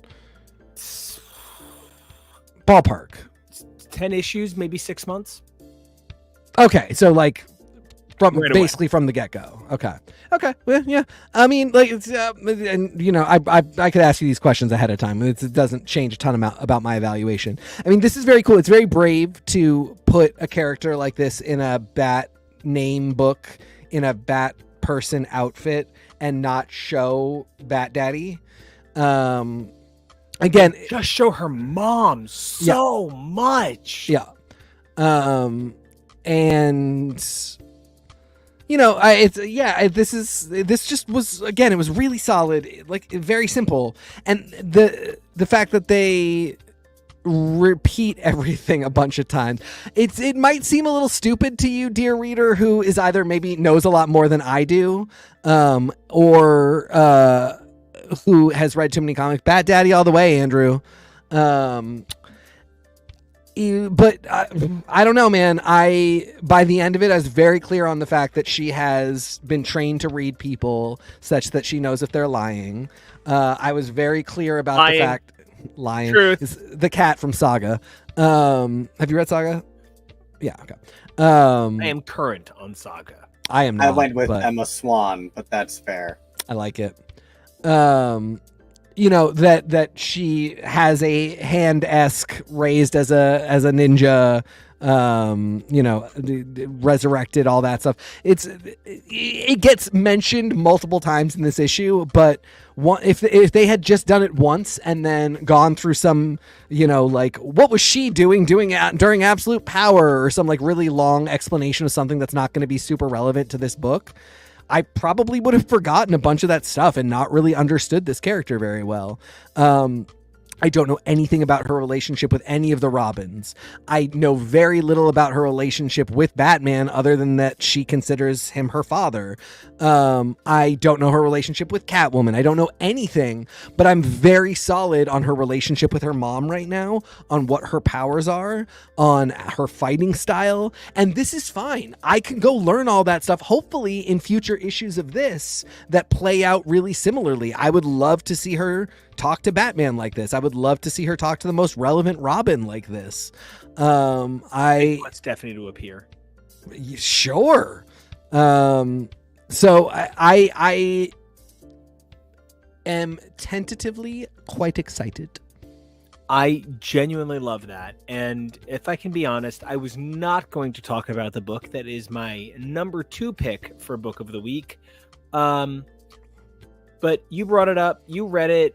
You put it on the table. I did. God, did I love JSA. Jeff Lemire is my guy. Oh, you didn't? Nope. Oh, man. This was a Green Lantern canon book. This was just about non-stop minor characters from Green Lantern characters. I'm so happy. I love Jade. I love Obsidian. I don't love Sorrow, so finding out that it's Sorrow is posing as Obsidian, not my favorite. That's from Direct Currents Volume 2. He's like a 15-year-old character or so. You know, it's fun. You just named the only 3 characters that the book names. So everybody else just gets named by their first name. I have no idea who any of these people are. That's why I did not like this book. It's always like Ted, Todd, Rick, John, Joey. My friends. Yeah, not my friends. Why was I invited to this party? So awkward. Why did you make me come here? I say this to my partner all the time. Like, okay, great. Like, now I'm sitting here. I don't know fucking anybody. They've got these insane backstories together. Everything's an inside joke. This is the most miserable I have ever been. And I've been in a comic in a minute. and this is great because this is exactly it. Like, this is, comics can do this sometime, and you can choose to, and this is who should be buying the book. But I mean, you know, I am a unique circumstance because I will be continuing to read this because we're going to read it. And if I have questions, you'll help me out. And like, I have a very special circumstance, but if anybody were like me, I would say, do not buy this book. I think it is almost insultingly exclusive. In a way that, like, like that friend group at the party is having a blast and they clearly love each other. I just should not have gone to the party. You know, like, it's just, why am I there? What am I doing there? And yeah, I just, I don't know what the Jay is, Flash from Justin. The original. Yeah. But the girl Flash with the jacket? Mm-hmm. No idea who that is. I don't know her name. I don't know what is she a Flash or does she have another name? I don't know. Oh, she's the Flash. Okay, but I don't know that because they never call her that. No, okay, actually no. She's the Flash, but she's Jessie Quick. What do they call her in Missions? What's her field name? Jessie. That's her name. So when you were like, why are they calling everybody by their first name? I'm like, that's what they call each other. They call each other by No, I'm sure a lot of them do, but a lot of them also have field names because they all superheroes have field do. names. You're Yeah. absolutely right. Yeah. Simplifying. They call each other Jessie. And also, like, like the thing is, I can't wiki Jessie.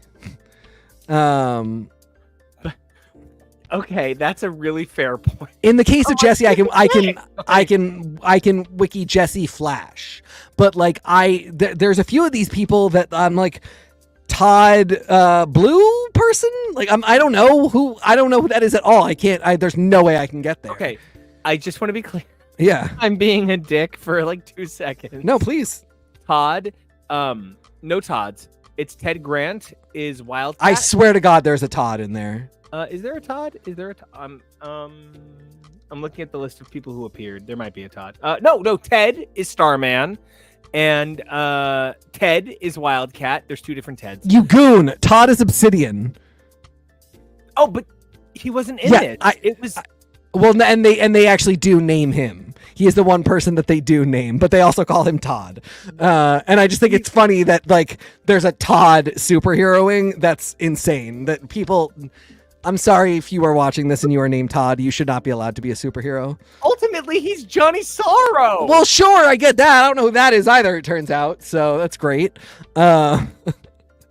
But I'm just saying, like, no, like it was because their dialogue is just constantly being like, Todd, you go ask Janet, ask Rocky, you know, where's Phil, Clarence, Carol. Like it just, you know, just name after name after name. Hey, Sylvia. And oftentimes they're saying it and they're like, I don't know, just call Todd. And then I'm like, okay, but now on top of like, you didn't say it to the person directly. So I can't even go on Google and be like, Todd, the guy with the blue and black. I have no idea who we're talking about. This book bordered on inscrutable. The only Andrew, like a Christmas office party, 100% that. They all love each other. They're creating value for the shareholders. I love that they're a group. I root for that group. I did not want to go to this fucking party. The weirdest part of this for me is it is comics, and I am aware of classic comics like having boxes being like editor's notes. This is what's going on. Yep. And so I find the inaccessibility very strange, considering the medium is one that I immediately would point to as, oh, here's how to do that the right way. Well, and literally sometimes they just slap the person's name above them in the first splash panel where they're all together in their stylized logo, just so you know. It literally feels like something is missing. Like Lord. That's so funny. I would be so much more mad than you even, I'm sure, if I'd read it. So thank God I'm not in on this. The way they tried to be like, no, Dr. Fate's name is Khalid.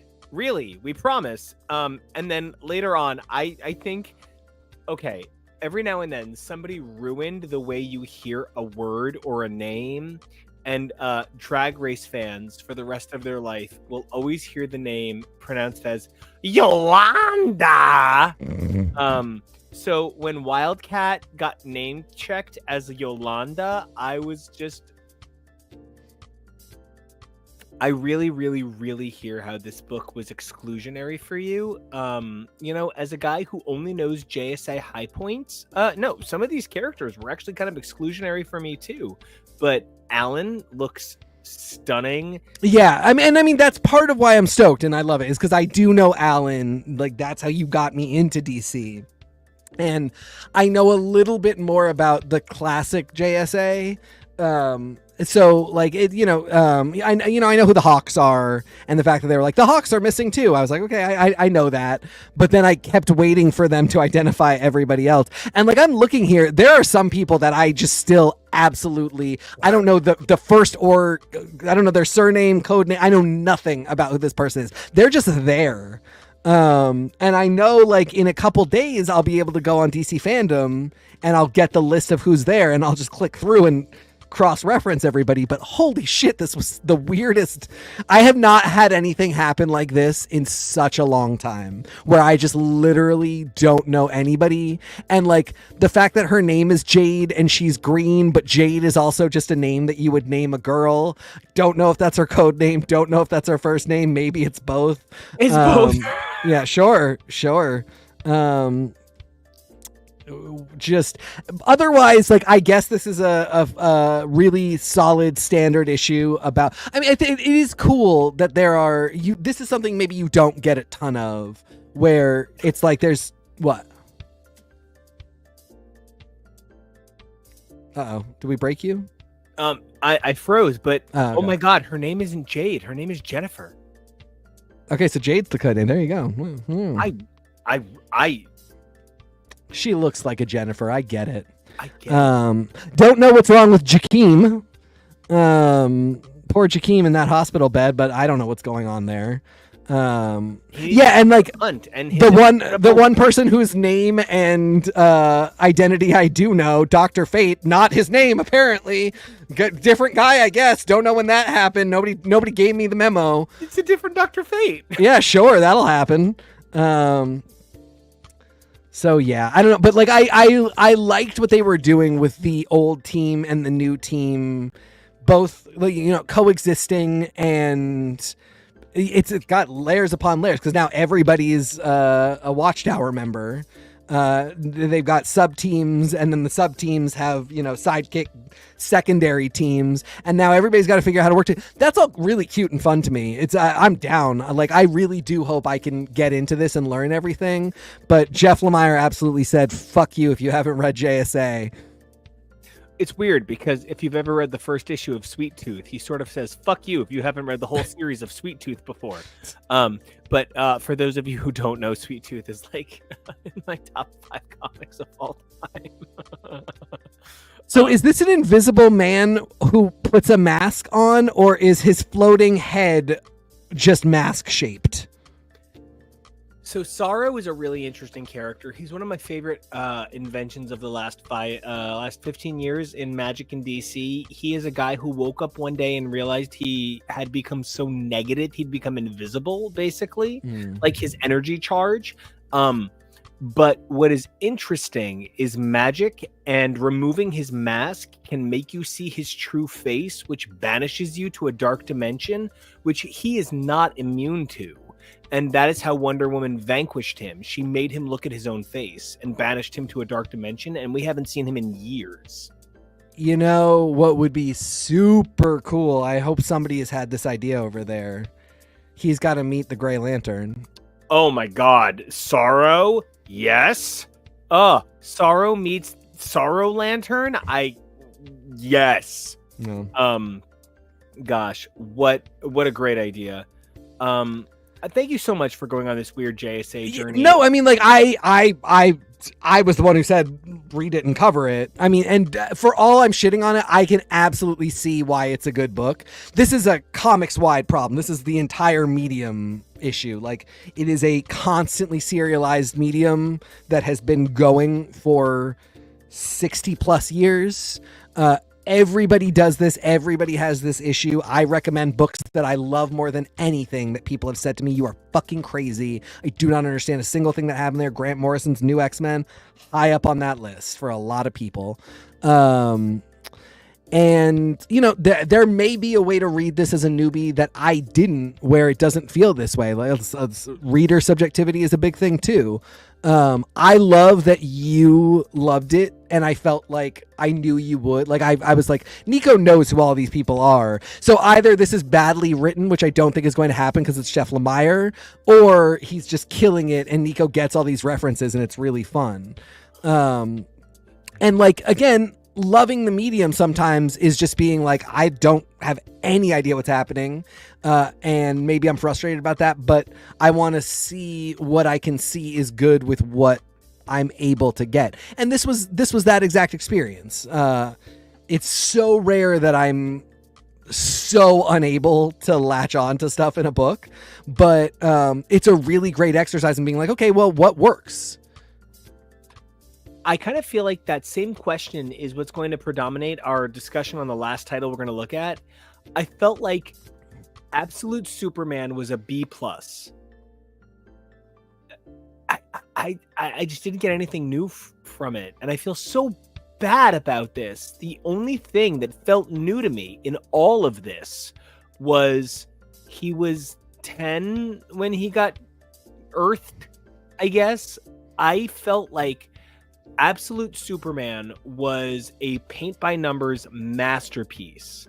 If all I wanted was to see things I've seen before, this was extraordinary. But I felt like every piece of promotional art said Superman as you've never seen him. TK, I have probably 300 issues of experience with Superman. I think you maybe have 35. How did you feel about what felt to me not that creative, but excellent? From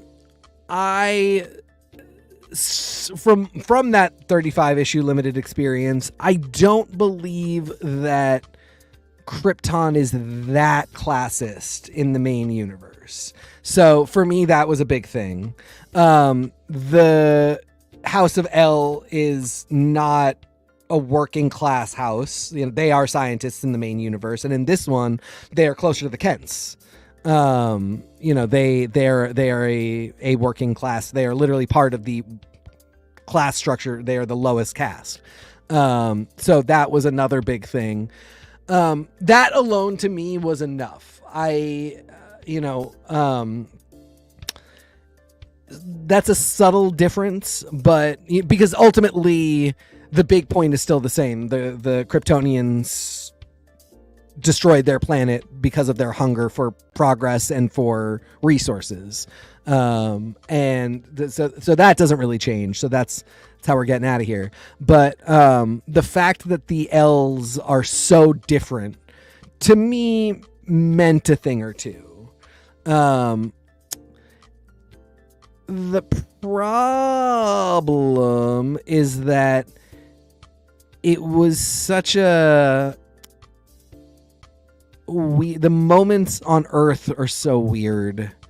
Like disjointed? Yeah, the disjointed is a really good word. Like I get that we're seeing a different side of Superman here. He's Truth, Justice, and the American Way, right? Yeah, he's not doing Truth, Justice, in the American Way because he's in exclusively non-American places helping like diamond miners. So for me, that was a pretty noticeable difference. But I felt like I felt both like I was still getting the essence of Superman in a way that, yeah, as you said, might fall into the category of paint by numbers. And like at the end of the day, I think the all-in universe is going to, or the absolute universe is going to have to do a little bit of that in order to be recognizable to people as kind of an offshoot of the main DC universe. So it was, was it paint by numbers? Yes, absolutely. And I can see how that is gonna kind of be one of the potential weaker points of the absolute universe. But within that, I did feel like, really subtle changes were made that I bought and I was into.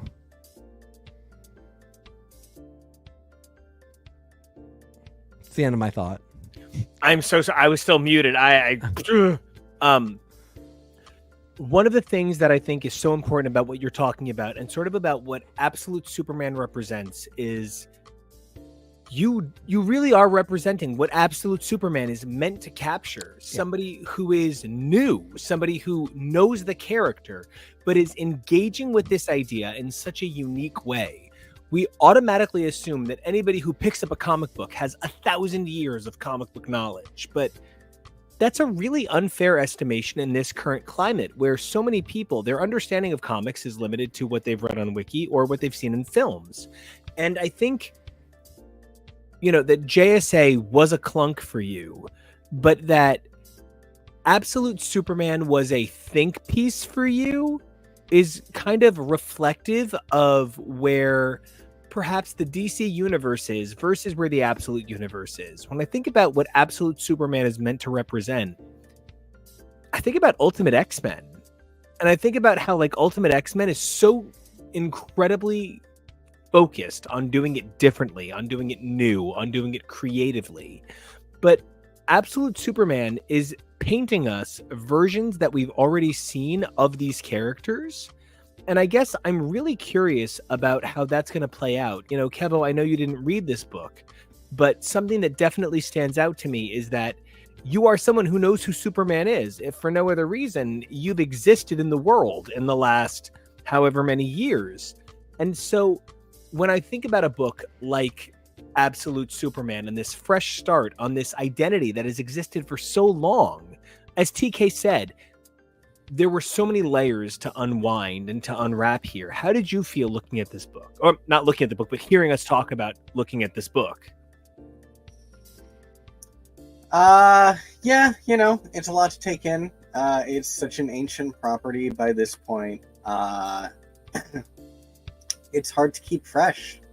So I don't begrudge them the task, for sure. When I think about Superman, I equally think about his other characters. Yeah, obviously, we got the hint of Brainiac. Though I kept thinking Lazarus was going to be a misdirect to Ra's al Ghul as a Superman villain, somebody immortal, somebody powerful. I was kind of surprised that we didn't get a Supergirl appearance here, that there wasn't a Bizarro level to this, knowing that Jason Aaron is such a Bizarro guy. We're so early on, and that was really the other big thing.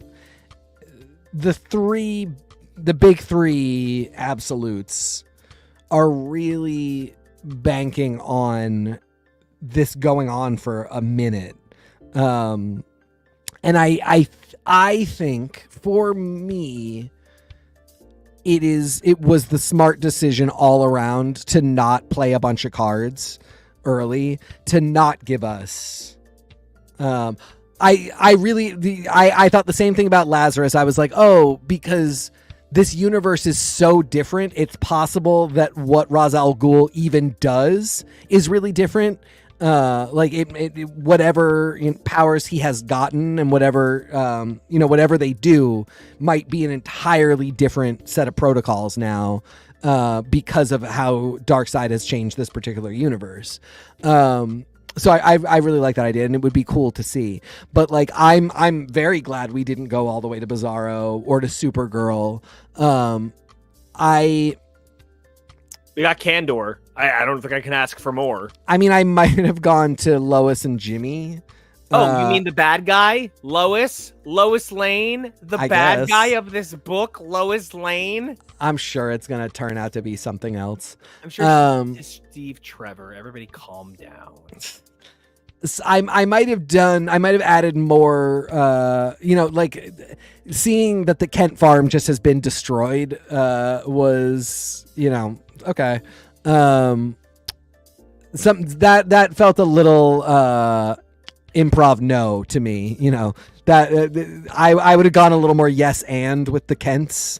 But we open an abortion clinic. That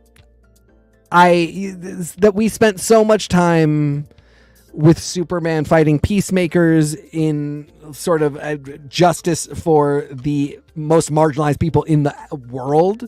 Very cool to see what the mission is, but it just went on a really long time. The peacemakers were real dark. The miners were real generic, and I might have kept that to maybe 4 pages. Because there's so many references to the fact that he's doing it other places. So I feel like you could have shortened it and then just given us a little bit more about how he inhabits the world. I do feel like I had more about how Wonder Woman and Batman inhabit the world than I did really get about Superman. I love that description. Yeah.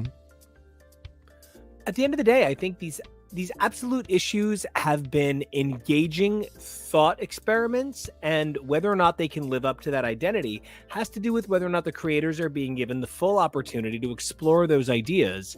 I think that X Factor is kind of like a C-D book, being the clean version of Ecstatics. But I think this idea of what if you take Superman outside of the confines of being the world's greatest hero, that's exciting.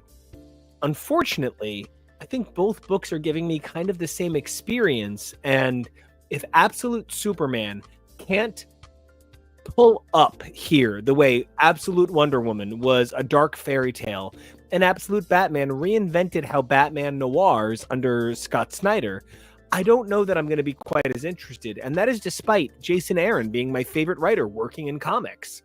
I loved both creatives working on this. Jason and Rafa both did an unbelievable job.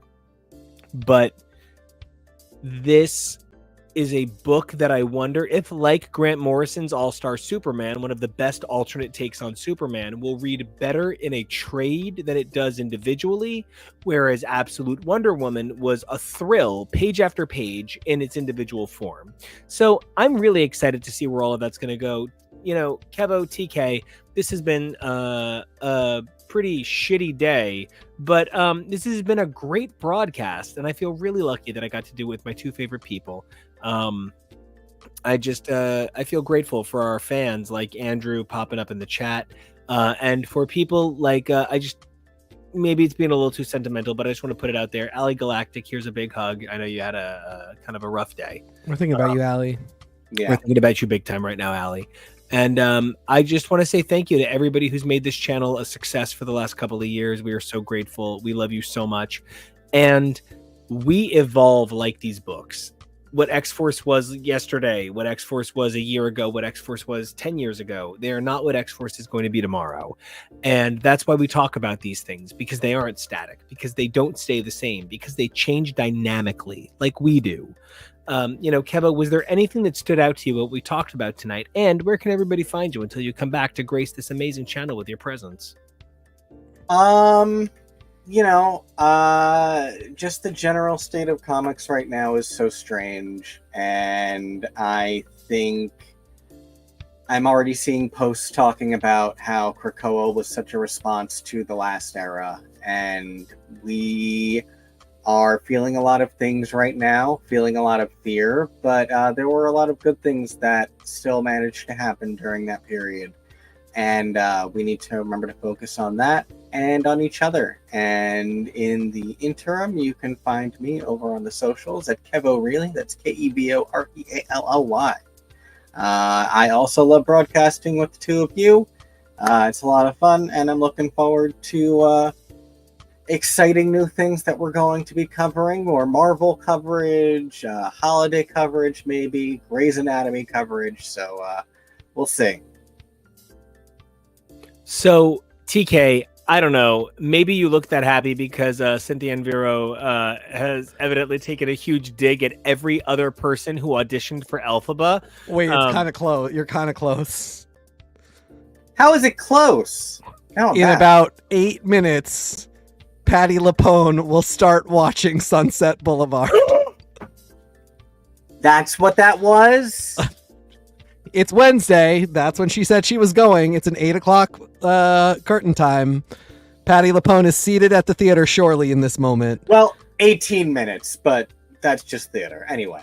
I also want to say, hey, Johnny Dome, would have been cool if they did deep cuts with obscure Superman villains. I actually felt kind of the same way. I hated that it was Brainiac. I think we're gonna. So, like the one thing I wanted to say to everything you're saying is we don't know what we have yet. We got the announcement of a ton more absolutes coming out, so I think we're getting minimum 12 months. We might be looking at, you know, an ultimate universe like the original one where they're trying to make this go on forever. This could do all of the things that you want it to. DC also tends to say everything ended and restarted every 2 years, so it might not. You might get none of it, but you could be you and Johnny Dome could be getting your villain deep cuts in by, you know, issue 4 or 5. So pray for that and pray for Nicole. It's a rough night for her, but I believe she can. She don't need a Patty to make her feel good. She gets off doing her thing. My gym has been playing I Don't Need a Man lately, which, you know, I'm never gonna let it go.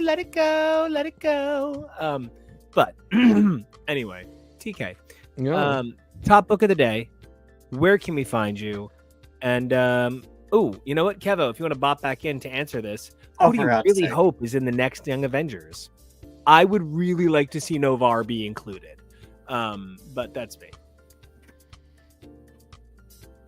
Then I am going to say, especially after your Kamala conversation earlier, her. I would like them to be doing something to use her as a front-facing and unifying factor for Young Avengers to lead into Young Avengers titles in the MCU. I think Joe Locke has expressed excitement over the idea of working with her. So the two of them teaming up would be very interesting. And if you're not going to make her important in the mutants, then make her an important mutant in the Young Avengers. And then there you go. Each of them can represent, he represents magic, Teddy will represent cosmic, and their Young Avengers have people to represent those different factions of the Marvel Universe. So that would be very cool. TK, same question. Favorite book and where can we find you? Okay, favorite book. This was a rough week. It's probably Batgirl. It really probably is. I mean, it's just a really great book. Absolute Superman really was to me good though. Like we dissected it a little bit, but that is because Jason Aaron is our A+ student that we're always going to be demanding really solid work from. But I do think it was Batgirl. Even though I wish a woman was writing Batgirl. And again, DC, you have a huge problem with this. That ultimate, the absolute announcement from Comic-Con was painful. There's no women there. I'm going to go with Viv Vision, because how fun to talk brother-sister with brothers-sister with Billy and Tommy, assuming they're both there. Also, we never talk about this. I talk about this randomly when I get to on this show, but it's been a couple years at this point. Vision has like inseminated another Vision robot during Uncanny Avengers and was just like, go to space, baby. And she was like, I'm just gonna shit out a ton of kids for you. And we never, I feel like that was a Remender storyline. So maybe better that we never heard about it again, but canonically it did happen and it's never been brought up. And I kind of do think we need to maybe address it at some point. Viv Vision, or Braun. I love him so much. I love that. And if everybody wants to check out your Braun, where can they see it? TK Elemental. Batgirl, Novar, NICO Action, NICO ACTION, NICO Action Music, NICO ACTION, MUSIC. 3 things you guys can do for us. Number 1, like the channel. We love you. Number 2, like the videos. We love you. Number 3, comment. All the best. 3 things you guys can do for yourselves.